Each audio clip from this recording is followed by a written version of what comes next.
Hi friends, my name is Kim. I'm the stay-at-home quilter both here on YouTube and over on Instagram. And I thought I would take a minute today to record a tutorial on how to do what I'm calling foolproof binding. I've been quilting now for about, I've been quilting since about 2007, and like 99.9% of all quilters, I'm self-taught, so that means I've spent a lot of hours on YouTube. And I think one of the first people I started watching was Amy Gibson. She did a 2012 Craftsy Block of the Month, and she is a phenomenal teacher. She started from the basics of how to cut your fabric, how to iron it, how to bind it, all that stuff. You'll have to excuse my daughter, she's upstairs singing and getting dressed. But anyway, so she was fantastic and I learned a lot from her.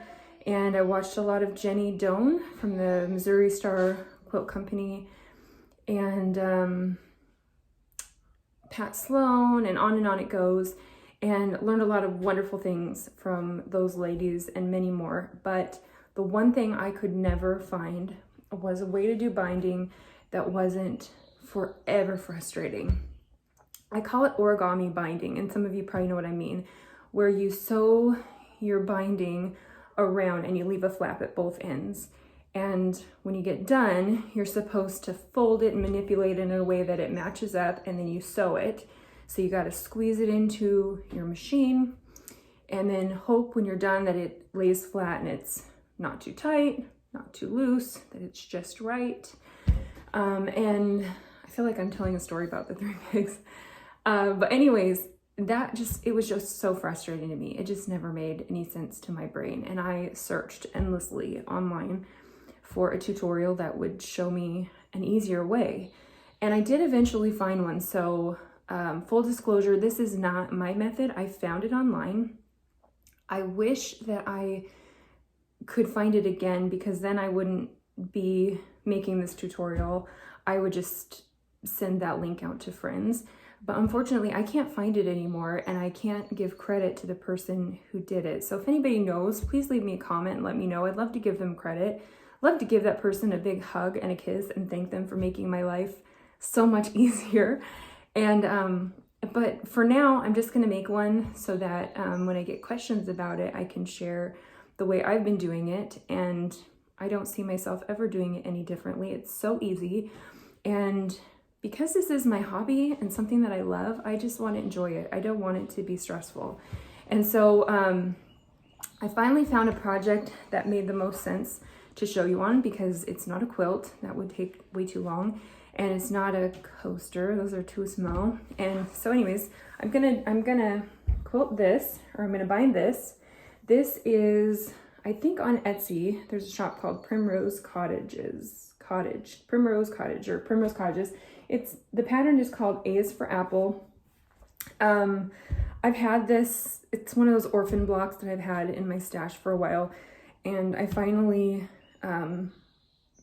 put some batting in there, some backing, quilted it down. I've squared it up so it's all quilted. It's got the batting in there.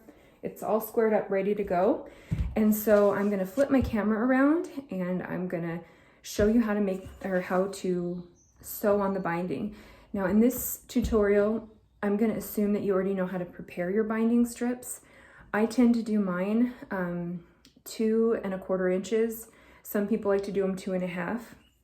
It's really personal preference, but I like to do mine 2 1/4 inches, and I like to sew it to the back and then flip it over and hand bind it to the front. For me, that's just, I think it looks the nicest, and I love hand binding. So this isn't really a tutorial about how to make the binding so much as how to get it attached to your quilt in a less frustrating way, hopefully. So I'm gonna turn my camera around and we'll get started. Okay, so now I've prepared my binding, and I'm just gonna make sure that it's long enough to fit all the way around. So I just kind of, doesn't have to be perfect. I just kind of eyeball it and I go all the way around And this is definitely gonna be plenty long enough. This is from a quilt that I did, so it's definitely long enough. Once you make sure that that's the case, then what I do is I take my binding strip and I open it and I put the pretty side down like this. And then I take a ruler that has a 45-degree line on it going down the middle, and I put it on the right side of the binding strip. So right here, and then, here, I'm gonna hold this up a little bit, babe. Let me see it for just a second. Sorry, my daughter Rhea is helping me. She's being a good helper. So you put it right here, and then you're gonna cut at this angle, which I've already done. So now I'm gonna go ahead and show you the next step. Here you go, Ray. Can you hold it? Mm-hmm. Hi. What's your name? My name's Rhea. Rhea, and she's my big helper today. Yeah, I'm helping. Okay, so can you point the camera where my hands are, Ray? Yeah. No, can you see what Mommy's doing? Yeah, I can see your sewing machine in your hands. Yeah. Okay, perfect. All right, so the very first thing I'm gonna do, I always put a leader in my sewing machine. I don't want my face, just my hands. Okay, so I always put a leader in my sewing machine, and then I'm gonna take this angle, and it doesn't have to be perfect. I just kind of eyeball a 1/4 inch, and I'm gonna sew a 1/4 inch down this line. So the point is that you do not want to have a raw edge here when you attach it to your quilt.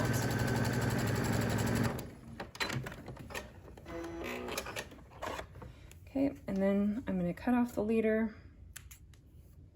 And there's gonna be this little dog ear here, and I'm gonna cut this off. And then we are ready to get started. Okay, so then I'm gonna fold this back like this, and this is how it should look once it's folded. So you're gonna have like a V shape right here. And then I am going to start on the back of my quilt. Just pick any random spot is fine.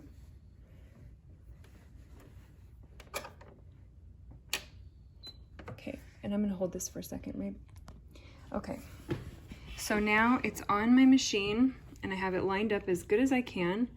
And I'm gonna take a back stitch over this section, and I'm just gonna go down to maybe as close, let's see, I'm gonna make sure you can see this. I don't wanna go over this right here. So I'm gonna go about to there, however far you feel comfortable, and then I'm gonna do a back stitch to secure it.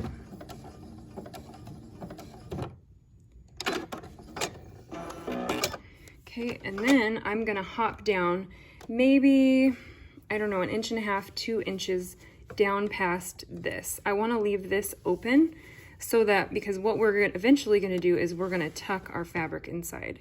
So I'm gonna go down a ways. Sorry, this is hard with one hand. I'm gonna put it on there and I'm gonna start again.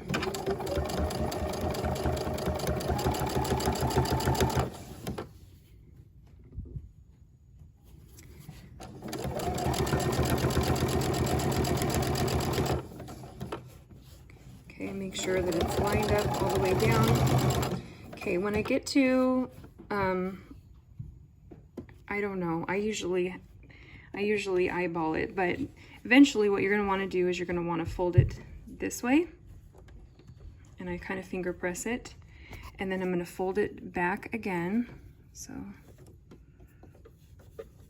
Hey Ray, will you come hold the camera for me?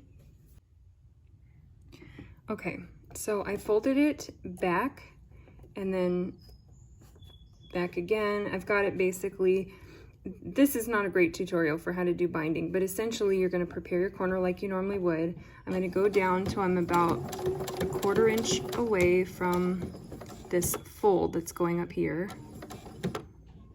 I wanna butt right up against it. And then what I normally do is I will kind of pivot. I'll pivot my fabric and then I will stitch straight off the corner. And I'll put my needle up. then I'm gonna turn, I'm gonna flip this corner back, and I'm gonna put my needle down, and I'm gonna go do the rest of the corners, and then I'll come back and show you how to finish it. Okay, so now I'm back, and I've sewn the binding to all 4 corners of my little wall hanging here. And here's the beginning, and this is gonna make, everybody's gonna have like this aha moment. Now watch, I bet you so many people already do this, but for some reason, I just cannot find a tutorial. So hopefully this is helpful to someone. But kind of between where I ended my stitches here, I'm just gonna eyeball it. I'm not gonna use a ruler or rotary cutter. I'm just gonna use my scissors, and I'm gonna kind of cut at a little angle right here, because I just need enough fabric to tuck right inside. So I'm just gonna, one-handed, I'm just gonna cut at an angle right there.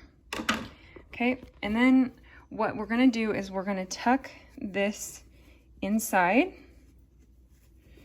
and we're gonna sew all the way down. So there's no need to have anything perfectly measured or folded or any of that stuff. So here we go. I'm just gonna fold all the way down.